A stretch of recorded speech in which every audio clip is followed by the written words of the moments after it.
అని అడిగిన.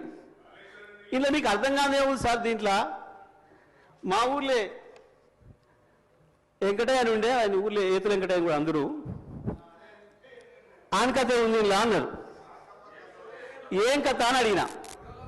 ఏ లేదయ్యా, ఒకరోజు పొద్దున్నే ఆయన భార్య సర్పంచ్ కాడికి వచ్చింది. ఆయన భార్య సర్పంచ్ కాడికి వచ్చి కంప్లైంట్ చేసింది, మా వెంకటయ్య నన్ను కొట్టిండు, జర పిలిపించి మాట్లాడమని చెప్తే ఆయన పిలిపించిండ్రు పెద్ద మనిషి. ఎందుకు కొట్టి ఏం సంగతి అని అడిగితే, నేను మా అమ్మగారింటికి నువ్వు పాలు వేయద్దుమని అన్నాడు, నేను పోస్తా అన్నా.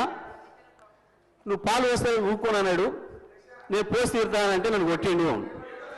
పాలెక్కడి, నీకు బర్రె లేదా పాలెక్కడి అని చెప్పి ఆయన పెద్ద మనిషి అడిగింది అధ్యక్ష. అడిగితే నాకు 4 బర్రెలు ఉన్నాయి అన్నాడు అధ్యక్ష. ఈ 4 బర్రెలు ఎక్కడిదా, నీకు ఒకటి కూడా లేకపోయా, మా ఊరందరం చూస్తుంది 50 మంది ఉన్నాం, అందరూ కలిసి నీకు బర్రెలు లేవా ఎక్కడిదా అంటే, అధ్యక్ష పోయిన బర్రె దొరికితే, సచ్చింది బతికితే, పోయింది దొరికితే, మా అత్తగారు ఒకటి పెడితే నేను ఒకటి కొంటే నాకు 4 బర్రెలు ఉంటాయి, నాకెందుకు లేవు 4 బర్రెలు అన్నాడు. ఇది కూడా అట్లనే ఉంది అధ్యక్ష ఈ గవర్నర్ గారి ప్రసంగము. అంతకు మించి ఒక అక్షరం కూడా తేడా లేదు. ఎక్కడ ఇచ్చారు అధ్యక్ష?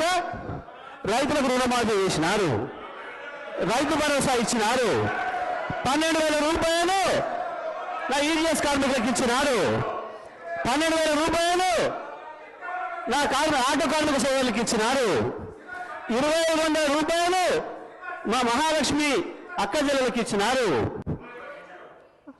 రైతులకు బోనస్ ఇచ్చినారు, తోం బంగారం ఇచ్చినారు.